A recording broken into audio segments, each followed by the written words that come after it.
अस्सलाम वालेकुम नाजरीन, आज स्पेशल में मैं हूं आपका मेज़बान शौकत पिराचा और इस वक्त मैं भारत के कैपिटल दिल्ली में मौजूद हूं। मेरे पीछे दिल्ली की मशहूर यादगार बिल्डिंग मॉन्यूमेंट जो भी आप समझें इंडिया गेट है, जबकि मेरे आसपास दाएं जाने बाएं जाने आगे पीछे भारत की आवाम है। भारत दुनिया की सबसे बड़ी जमहूरियत है और जमहूरियत में ताकत का सरचश्मा आवाम होते हैं, शहरी होते हैं। भारत के इन्हीं शहरियों ने इस सबसे बड़ी जमहूरियत में अपने मुंतखब नुमाइंदों को इक़्तिदार सौंपना है और ये इंतखाबात के जरिए मई अप्रैल में इस साल ये इंतखाबात होने हैं, जब ताकत की ये कमान भारतीय अवाम अपने मुंतखब शहरियों अपने मुंतखब नुमाइंदों के जरिए दिल्ली को सौंपेंगे। हालात हैं क्या भारत में सियासी इश्यूज हैं क्या और क्या चीजें इलेक्शन कैंपेन का हिस्सा हैं? क्या कांग्रेस जीतेगी या बीजेपी जीतेगी या भारत की छोटी बड़ी इलाकाई जमातें जीतेंगी या फिर भारत में एक नया फिनोमिनन आम आदमी पार्टी है?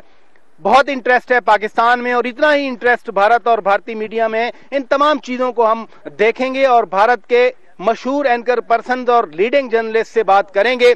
सबसे पहले हम बात करते हैं IBN CNN की मशहूर एंकर, पाकिस्तान भी आना जाना रहता है, पाकिस्तानी चैनल्स पे भी नजर आती हैं, सुहासनी हैदर साहिबा। बहुत शुक्रिया वक्त देने का। ये बताइए, जो मैं बात कर रहा था अपने नाजरीन के लिए, थोड़ी सी रोशनी डालिए कि भारत में इस वक्त इलेक्शन इश्यूज क्या हैं। शौकत, पहले तो मैं आपको बहुत बड़ा वेलकम देना चाह रही हूँ यहाँ इंडिया में, यहाँ इंडिया गेट पे जो आप हैं, और ये भी ख्वाहिश है कि आपका आना जाना यहाँ इंडिया में बहुत हो, जैसे हम पाकिस्तान भी काफी आना चाहते हैं। शौकत, इतना तो तय है कि ये जो इलेक्शंस 2014 होंगे उसमें बहुत तरह के बदलाव आने वाले हैं इंडिया में, और जितने भी हमने अभी तक सर्वे किए हैं उनमें ऐसा लगता है कि जो अभी सरकार है, जो कांग्रेस की कोalition सरकार है, यूपीए जो सरकार है, उसके आसार अच्छे नहीं लगते हैं। उसकी जो पॉपुलैरिटी है काफी कम हो गई है। ये भी है कि एंटी इनकम्बेंसी फैक्टर है, 10 साल से ये जो हुकूमत चला रहे हैं उसकी वजह से, इतने सालों में जो करप्शन हुई है, महंगाई हुई है, उसकी वजह से भी लोग काफी परेशान हैं। अब और कौन आ सकता है? एक तरफ से पहले कि आप बात करें और कौन आ सकता है, हम ये भी समझते हैं कांग्रेस के हवाले से, जो मीडिया, आपके मीडिया के थ्रू हमारे मीडिया में खबरें आती हैं कि कांग्रेस इज बिट कंफ्यूज्ड, उनको अभी लीडरशिप का फुकदान है। वो समझते हैं राहुल गांधी प्राइम मिनिस्टर हो सकते हैं, फिर खबर आती है कि नहीं हो सकते, डॉक्टर मनमोहन सिंह तो यकीनन नहीं होंगे। क्या ये भी कोई फैक्टर है कांग्रेस कोई ग्राफ नीचे आने में?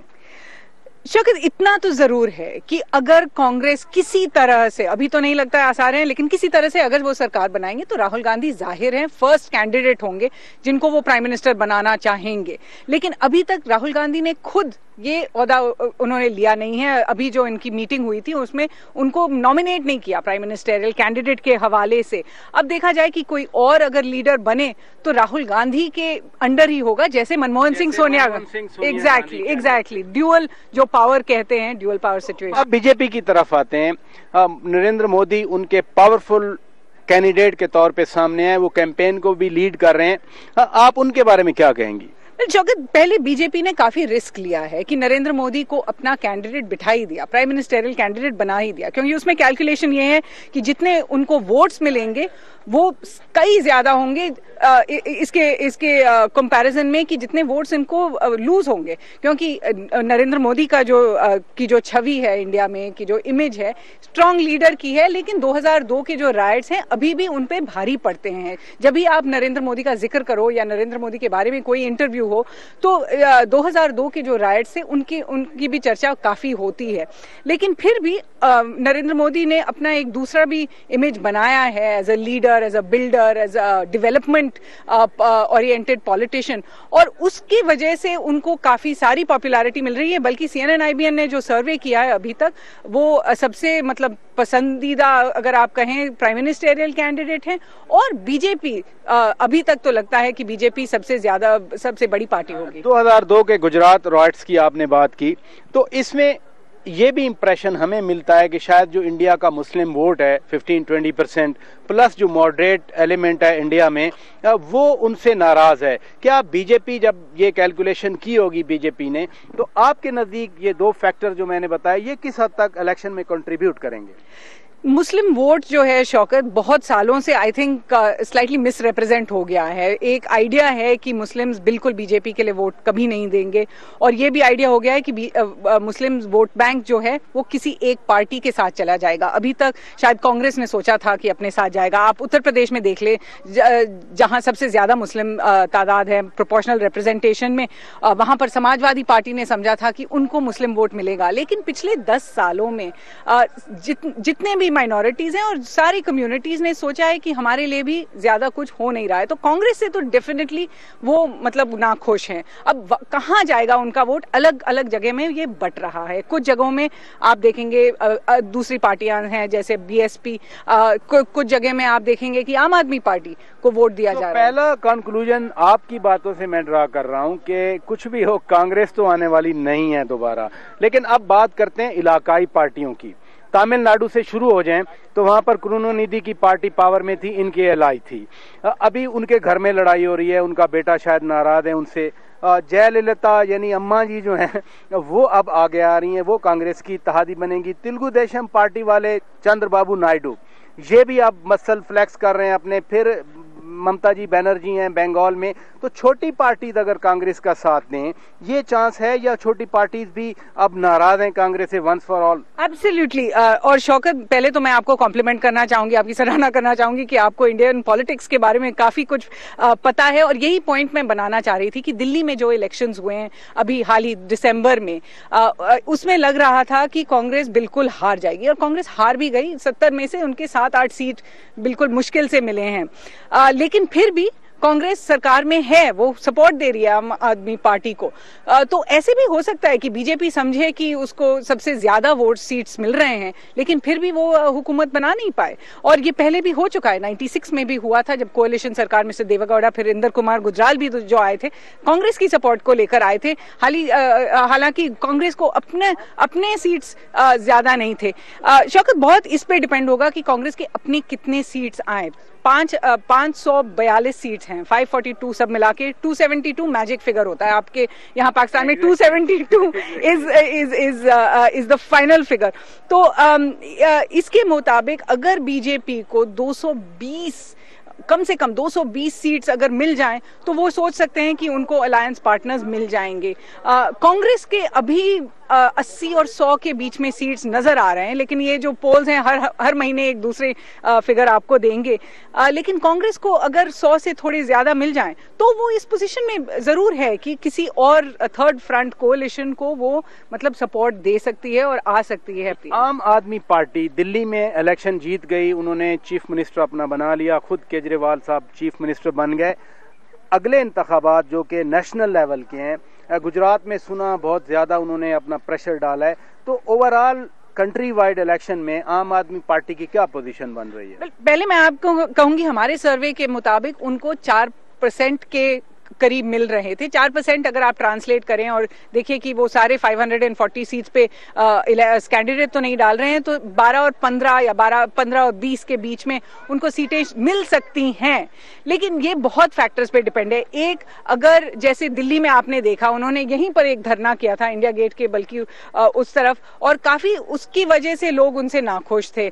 तो सडनली जितने जल्दी उनकी पॉपुलैरिटी राइज भी की है, उतने जल्दी उनकी पॉपुलैरिटी डूब भी गई है। To you they are not going to be a big factor in national election. लेकिन अब मैं अगली बात आपसे करूंगा कि चाहे इलेक्शन फिनोमिनन हो या इसको थोड़ा सा ट्रांसलेट करना हो अपनी पॉलिसी में, हम पाकिस्तान में बार बार सुनते हैं कि जी डॉक्टर मनमोहन सिंह वजीर आजम हिंदुस्तान पाकिस्तान जाने की ख्वाहिश रखते हैं। अब चूंकि इलेक्शन कंसिडरेशन भी हैं और शायद उनको मुस्लिम वोट या मॉडरेट वोट भी इस तरह से कुछ मिल सकता है, तो क्या चांसेस हैं भारतीय वजीर आजम के पाकिस्तान के दौरे के? शौकत, अभी ये जो परसेंटेजेस हैं, हमने ये गेम कितनी बार खेल चुके हैं हम ये 10 साल में, क्योंकि मनमोहन सिंह ने कितनी बार बोला हुआ है कि वो जाना चाहते हैं। स्पेकुलेशन काफी थी इन 10 सालों में कि वो कभी ना कभी तो जाएंगे, एक बार तो चले जाएंगे पाकिस्तान। इनके पहले जो थे प्राइम मिनिस्टर वाजपेयी जी, वो तो लाहौर बस डिक्लेरेशन के लिए गए थे, फिर सार्क समिट के लिए गए थे। तो उम्मीद बहुत थी कि ये जो प्राइम मिनिस्टर है, जो पीसनिक माने जाते हैं, पाकिस्तान के रिलेशंस के बहुत फेवर में है, वो तो चले जाएंगे जाएंगे और उन्होंने वादा भी किया है। अब जो स्पेकुलेशन हुई है वो उनके खुद के वर्ड से हुई है, क्योंकि उन्होंने प्रेस कॉन्फ्रेंस में कहा था कि I have not yet given up hope कि जब मैं प्रधानमंत्री हूं मैं जा सकता हूं। अब बात आई कि कब जा सकते हैं। जो स्पेकुलेशन है कि वो मार्च में जाएंगे, क्योंकि फरवरी में तो जाहिर है पार्लियामेंट का सेशन है। मार्च में जब तक वो जाएंगे तब तक इलेक्शंस का मतलब अनाउंसमेंट हो सर पर होंगे और अनाउंसमेंट भी हो चुका होगा। तो कोई भी जो सरकार है यहाँ हुकूमत है कोई बड़ा फॉरेन पॉलिसी का डिसीजन नहीं ले सकती है। इतना जरूर है कि प्राइम मिनिस्टर मनमोहन सिंह की अपनी पर्सनल ख्वाहिश हुई है कि अपने विलेज जाएं, गाँव जाएं चकवाल में जो है, और ननकाना साहिब पे भी मत्था टेक के आ जाएं। शायद इसी बहाने वो चले जाएंगे, क्योंकि जैसे आपने देखा था जब लग रहा था कि इंडिया और पाकिस्तान के बीच में कोई भी रिलेशन पॉसिबल नहीं थे तो जरदारी साहब इधर आए थे और अजमेर शरीफ दरगाह पे गए थे। तो इस तरह का कोई विजिट पर्सनल नेचर का हो सकता है। इस पार्टी पॉलिटिक्स में आपके इलेक्शन हो रहे हैं, सारी चीज है। पाकिस्तान का भारत से ताल्लुक और भारत का पाकिस्तान से ताल्लुक ये इंडिस्पेंसिबल है। किसी न किसी फॉर्म में हम एक दूसरे को इन्फ्लुएंस करते हैं। फर्ज किया जैसे आप कह रही हैं कि बीजेपी ज़्यादा सीट्स ले आती हैं, नरेंद्र मोदी की हुकूमत भी बन जाती है। हम ये देखते हैं कि अगर कोई वज़ीर आज़म वहाँ पाकिस्तान गए हैं तो वो दो दफ़ा बीजेपी के वज़ीर आज़म गए हैं पाकिस्तान में, कांग्रेस की तरफ से कोई नहीं गया। तो अंडर नरेंद्र मोदी अगर वो प्राइम मिनिस्टर ऑफ इंडिया बनते हैं, एक स्पेकुलेशन है, वाइल्ड स्पेकुलेशन है, but we have to keep in mind, तो इनकी ओरिएंटेशन क्या होगी? जो इनका इमेज है स्ट्रॉन्ग मैन, या फिर ये कॉरपोरेट सेक्टर के अंडर इन्फ्लुएंस में पाकिस्तान के साथ कुछ मॉडरेट रिलेशन रखेंगे? देखिए, एक तो अगर नरेंद्र मोदी प्राइम मिनिस्टर बने या बीजेपी के कोई बने, तो जैसे आप कह रहे थे पिछले सालों में हमने देखा है कि सारे जो गवर्नमेंट्स हैं, थर्ड फ्रंट को देख लीजिए, बीजेपी को देख लीजिए, कांग्रेस को देख लीजिए, सबने पाकिस्तान के साथ कुछ ना कुछ इनिशिएटिव ट्राई तो किए हैं। अब बीजेपी का ये एडवांटेज है पाकिस्तान के हवाले से कि ऑपोजिशन ज्यादा उनको तंग नहीं करती है जब वो पाकिस्तान की बात करते हैं। वैसे कांग्रेस फ्री हैंड मिल जाता है, उनको मिल जाता है, बिल्कुल। और जब मनमोहन सिंह पाकिस्तान के बारे में बात करते हैं तो बीजेपी आती है उनको अपोज करने की हमारे फलाना जवान मारे गए हैं या पाकिस्तान में हाफिज सईद का मसला है। लेकिन जब बीजेपी हुकूमत में है तो ऑपोजिशन इतनी स्ट्रांगली अपोज नहीं करती है, तो शायद वहां पर एक लेफ्ट हैंडेड एडवांटेज मिल जाता है इनको। एडवांटेज नरेंद्र मोदी को मिलेगा अगर वो वजीर आजम बन जाएं, क्योंकि कांग्रेस ज्यादा अपोज नहीं करती पाकिस्तान के साथ रिलेशनशिप को। सुहासिनी हैदर IBN CNN की एंकर पर्सन हमारे साथ बात कर रही थी। इस वक्त यहाँ हम ब्रेक लेते हैं और ब्रेक के बाद अपनी गुफ्तगू को जारी रखेंगे। Stay with us.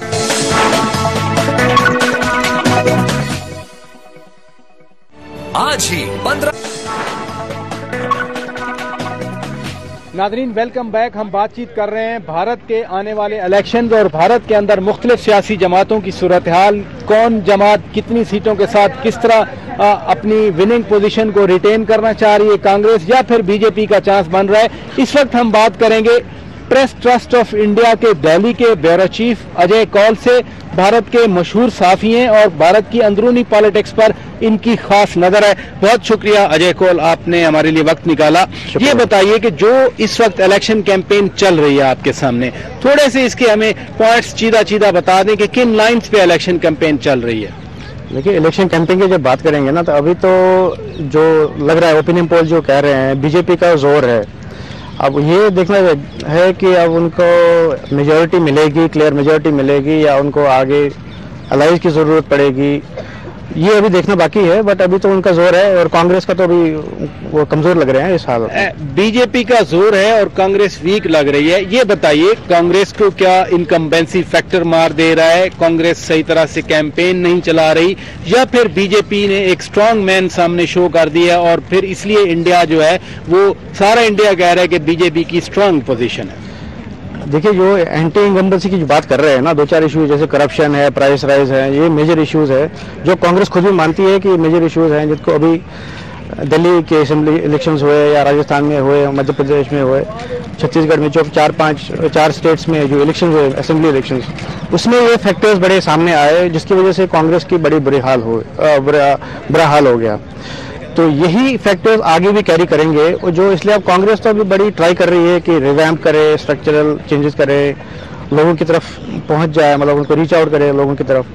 अभी वो कितना मतलब रिजल्ट पे करेंगे उनको आगे, अभी तो 3-4 महीने रह गए, अप्रैल में इलेक्शन होंगे, वो देखना है। और दूसरा ये तो जैसे नरेंद्र मोदी की बात आपने की, एक स्ट्रांग मैन है और कंपेयर टू राहुल गांधी माना जाता है कि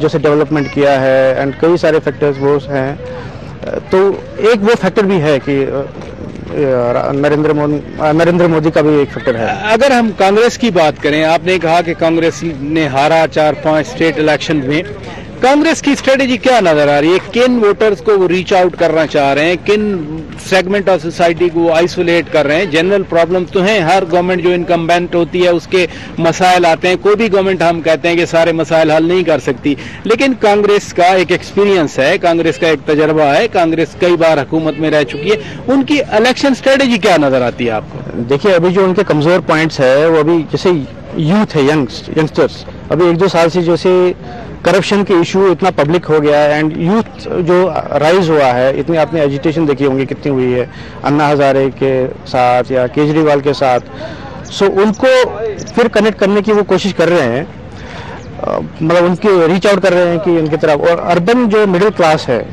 वो उनका साथ लग रहा है छोड़ रहे हैं। जैसे दिल्ली के असेंबली इलेक्शन में पता चला कि उनकी बहुत बुरा हाल हुआ, और केजरीवाल जो आम आदमी पार्टी जो नई पार्टी है वो जो करप्शन के एंटी करप्शन के इशू पे आ गए और इतना अच्छा परफॉर्मेंस उन्होंने दिया है, तो वो चीजें उनको एड्रेस करने पड़ेंगे कांग्रेस को, और वो कर रहे हैं।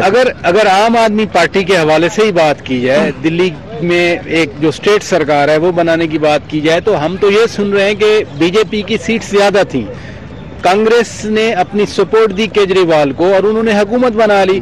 मैं केजरीवाल साहब के हवाले से जानना चाह रहा हूं कि वो कांग्रेस पे तनकीद करते रहे, बार बार तनकीद करते रहे, फिर वो बैठ गए कांग्रेस के साथ हुकूमत में, तो ये किन असूलों पे सियासत की जा रही है भारत में? ये आपका इंटरेस्टिंग है, ये आपने अच्छा इंटरेस्टिंग पॉइंट लिया, और वो अभी भी कहते हैं कि हमने तो सपोर्ट मांगा नहीं, उन्होंने खुद ही सपोर्ट दिया, तो ये बड़ा इंटरेस्टिंग पॉइंट है। कांग्रेस को हमने कांग्रेस से सपोर्ट नहीं मांगा, उन्होंने खुद दिया। नहीं, अगर कांग्रेस से नहीं मांगा तो 32 सीटों वाले अपोजिशन में बैठे हैं, 28 सीटों वाले हुकूमत में बैठे हैं, ये भी तो कोई फिनोमेनन होगा उनके ज़हन में। फिनोमेनन ये है कि बीजेपी ने एक्चुअली डिसाइड किया हम तो नहीं बनाएंगे गवर्नमेंट किसी के जोड़ तोड़ से या किसी से, हमारे पूरे नंबर्स नहीं है तो हम तो गवर्नमेंट नहीं बनाएंगे।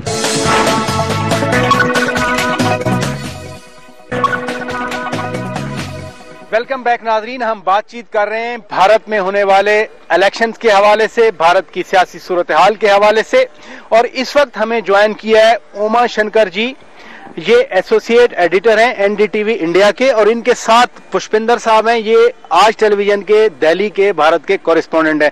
दोनों को मैं खुशामदीद कहता हूं, आपसे बातचीत का आगाज करते हैं। ये बताइए कि भारत में सियासी सूरत हाल एक खास इलेक्शन मौके पर बहुत ज्यादा इसमें भीड़ भी है, बहुत सारे बयानात भी हम सुन रहे हैं, हर पार्टी अपना अपना पर्सपेक्टिव सामने लेके आ रही है, लेकिन बुनियादी क्वेश्चन मेरा आपसे यही है कि इन इलेक्शन की प्रोजेक्शन क्या नजर आ रही है, क्या कौन सी पार्टी आगे नजर आ रही है, किस पार्टी के पास ज्यादा सीटें आती नजर आ रही हैं आपको? जी देखिए, अभी तक जितने तरह के सर्वेज आए हैं, और खासतौर पे जो यूपीए की सरकार रही है पिछले 10 साल से, तो इस सरकार के साथ जो एंटी इनकम्बेंसी फैक्टर जुड़ा हुआ है, मतलब जो इनके शासन के दौरान जिस तरह की खामियां या पॉलिसीगत जो डिसीजन हुए उसमें जो कमियां रहीं, या जिस तरह के भ्रष्टाचार के मामले आए, या जिस तरह से महंगाई बढ़ी, तो इन सब मामलों को लेके पब्लिक का जो रुझान है, जो वोटरों का रुझान है, वो ये बताया जा रहा है कि इस सरकार के बहुत ही खिलाफ है, और शायद कांग्रेस पार्टी जो है अपने अब तक के सबसे बुरे प्रदर्शन के दौर से गुजर रही है, सबसे बुरा प्रदर्शन करने जा रही है, ऐसा कहा जा रहा है अब तक के जो इलेक्शन सर्वे आए हैं उसके मुताबिक। लेकिन कांग्रेस पार्टी जो रणनीति है वो ये है कि अलग अलग स्टेट में अपने आप को मजबूत कर रही है अलायंसेस के जरिए। आपने सुना होगा कि बिहार जैसे प्रदेश में लालू यादव, जो कि खुद करप्शन के चार्जेज में वहां पे इन्वॉल्व रहे हैं, उनके साथ पार्टी जो है वो ऑलमोस्ट एक तरह से उनका जो गठबंधन जो है, कोलिशन है, वो होने जा रहा है। इसी तरह झारखंड में उन्होंने कोलिशन किया, तो अलग अलग राज्यों में कोलिशन के जरिए कांग्रेस अपने आप को मजबूती देने की कोशिश कर रही है। भारत में इलाकाई जमातें, रीजनल पार्टीज, वो बहुत इंपॉर्टेंट रोल प्ले करती हैं।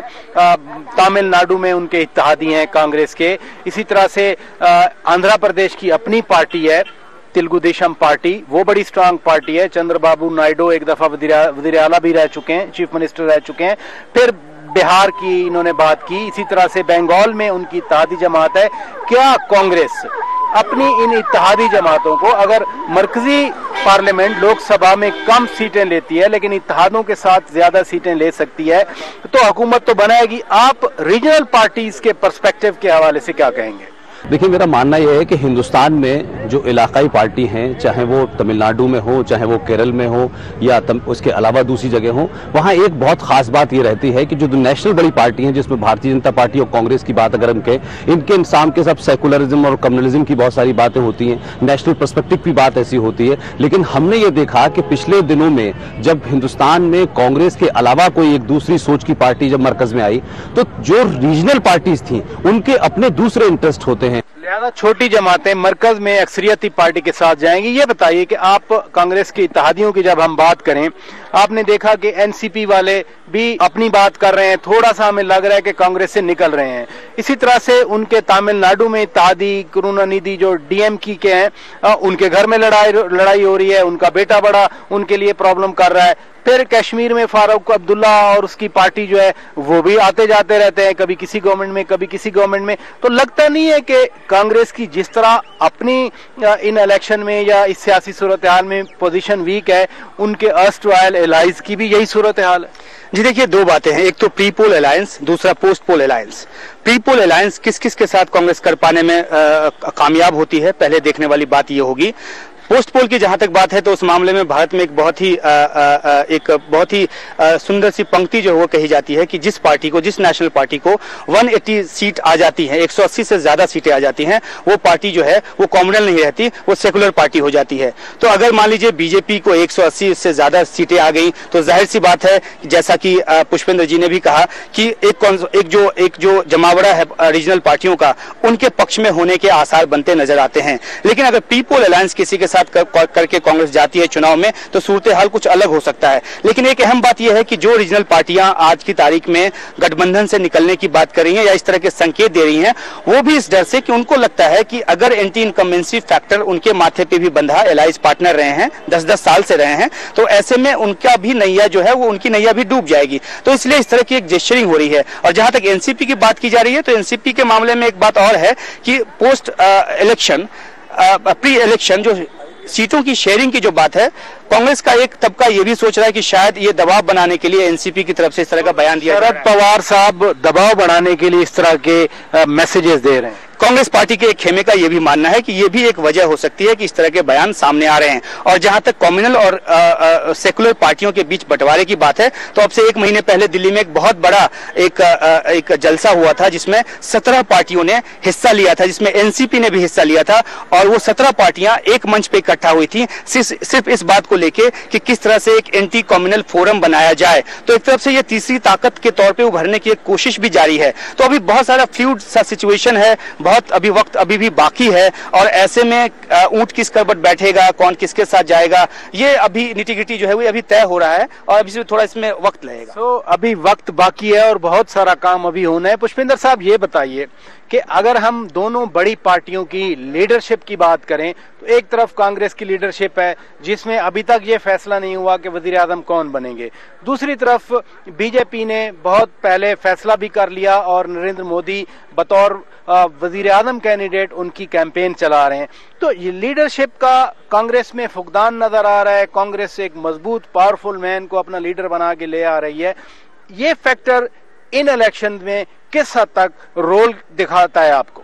देखिए, मैं समझता हूं कि जो भारत में चुनाव होने वाले हैं, इस इंतखाबात में सबसे बड़ा चैलेंज जो है हिंदुस्तान में कांग्रेस पार्टी से ज्यादा जो गांधी फैमिली है उसके सामने खड़ा हुआ है। गांधी फैमिली के जो भी नुमाइंदे इस वक्त सर्वे सर्वा हैं, उनको लेकर के जो हिंदुस्तान में ये कहा जा रहा है कि हमारे यहाँ 28 साल से 35 साल के जो वोटर हैं उनकी गिनती कोई 60 करोड़ के आसपास बताई जा रही है, उनकी गिनती इतनी ज्यादा है। अब उन लोगों के सामने सवाल यह है कि राहुल गांधी, अगर उनको प्राइम मिनिस्टर का कैंडिडेट डिक्लेयर भी नहीं किया गया है, लेकिन ये सब जानते हैं कि हिंदुस्तान में अगर कांग्रेस पार्टी इलेक्शन जीतेगी तो राहुल गांधी ही आगे किए जाएंगे, ये कोई नई बात नहीं है। लेकिन सबसे बड़ी बात यह है कि कांग्रेस पार्टी को 2 बर्डन झेलने पड़ रहे हैं। एक तो जहां मनमोहन सिंह की पॉलिसीज और मनमोहन सिंह के जमाने में चाहे वो महंगाई का मामला हो, करप्शन का मामला हो, चाहे बॉर्डर के ऊपर मामला हो, भारत पाकिस्तान के बीच में बार बार तनाजा बढ़ा है, चाहे वो सैनिकों के सर काटने का मामला हो, कभी चाहे वो आपके सीमा का सीज फायर का मामला हो, ये तमाम सारी चीजें मनमोहन के जमाने की कांग्रेस को बर्दाश्त करनी पड़ रही हैं। दूसरे कांग्रेस के अंदर नेहरू फैमिली से कोई भी ऐसा आदमी निकल के नहीं आ रहा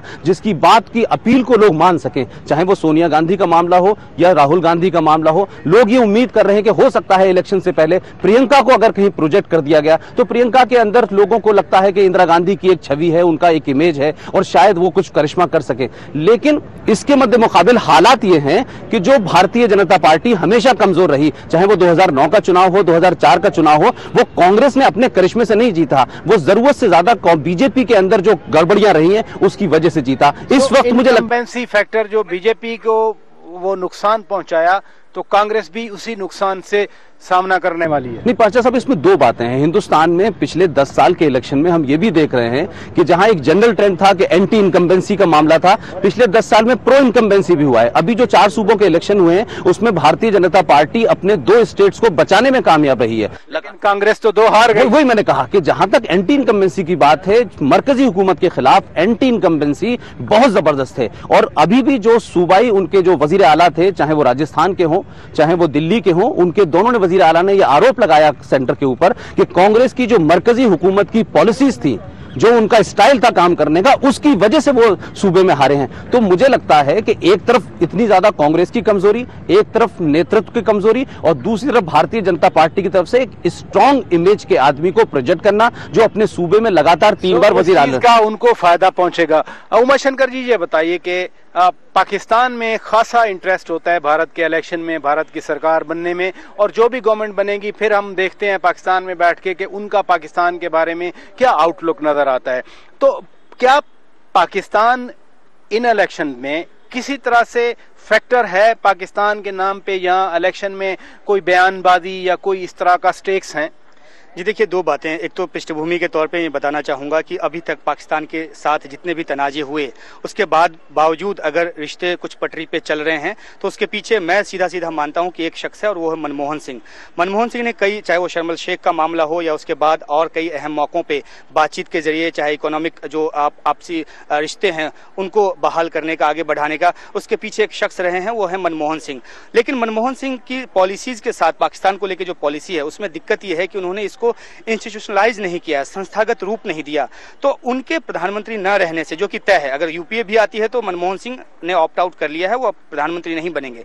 तो देखना यह होगा कि मनमोहन सिंह प्रधानमंत्री न रहें, उसके बाद जो कोई भी आता है यूपीए की तरफ से उसकी अपनी पर्सनल लाइकिंग डिसलाइकिंग क्या है, उसके मद्देनजर पाकिस्तान की पॉलिसी को किस तरह से वो गवर्न करते हैं। क्या नरेंद्र मोदी वजीर आजम बनकर, अगेन हाइपोथेटिकल क्वेश्चन है, वो पाकिस्तान के साथ कोई सख्त पॉलिसी अख्तियार करेंगे या फिर जो प्रोसेस वाजपेयी जी ने बतौर वजीर आजम 2004 में शुरू करवाया था वो जारी रहेगा? बीजेपी आए और जिस व्यक्ति को प्रधानमंत्री पद के दावेदार के तौर पे बीजेपी पेश कर चुकी है, उनके ख्यालात हम सबको मालूम है। टीवी की दुनिया में बहुत ज्यादा हिंदुस्तान और पाकिस्तान दूर दूर नहीं रहते। जिस तरह के उनके ख्यालात रहे हैं, जिस तरह से मंच से उन्होंने अपनी बातें कही हैं, या उनका एक बड़ा बयान जो है वो बहुत ही चर्चा में आया था, मियां मुशर्रफ वाला। तो एक जो पोजीशनिंग की है बीजेपी ने, खासतौर पे उनके प्रधानमंत्री पद के उम्मीदवार जो हैं, बेशक वो पॉलिटिकल माइलेज लेने के लिए अभी हों, जब कोई भी पार्टी सत्ता में आती है तो उनको जो ग्राउंड रियलिटीज हैं उनके साथ एक जो राब्ता है वो कायम करना पड़ता है और उस हिसाब से चलना पड़ता है। तो बात की पॉलिसीज क्या हो, अभी तो एक बीजेपी की तरफ से पाकिस्तान के मद्देनजर एक फायदा उठाने की कोशिश जरूर नजर आई है जब कभी भी नरेंद्र मोदी ने पाकिस्तान को लेकर कोई बयान दिया है। तो इसी बात को मैं आपके साथ पुष्पेंद्र जी उठाऊंगा कि भारतीय वजीर आजम डॉक्टर मनमोहन सिंह काफी अरसे से पाकिस्तान का दौरा करने की बातें कर रहे हैं और अभी भी उन्होंने 1 महीना पहले खुद अपनी प्रेस कॉन्फ्रेंस में कहा कि मेरी ख्वाहिश है।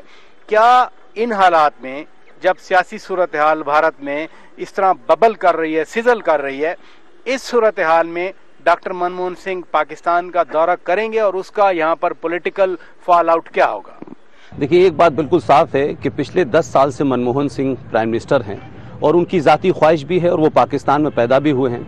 लेकिन इस सब के बावजूद कि उनकी ख्वाहिश है और वो पाकिस्तान को सिंगल हैंडली हैंडल भी कर रहे हैं, ये भी सबको मालूम है कि हुकूमत में और कांग्रेस पार्टी में पाकिस्तान से रिश्तों को बहुत आगे बढ़ाने की ख्वाहिशमंद नहीं है लोग। और जिस तरीके से बार बार उनके दौरों के आसपास जब भी बात होती है, हम देखते हैं कि सीमा पे या सरहद पर कोई न कोई तनाजा मामला हो जाता है। अपने मेजबान शौकत पेराचा को दिल्ली से इजाजत दीजिए।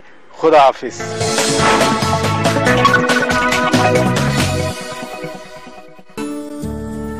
नंबर 1 नेटवर्क की नंबर 1 ऑफर। नई मोबिलिंग सिम खरीदें और 2 मिनट के खर्च पर दिल खोल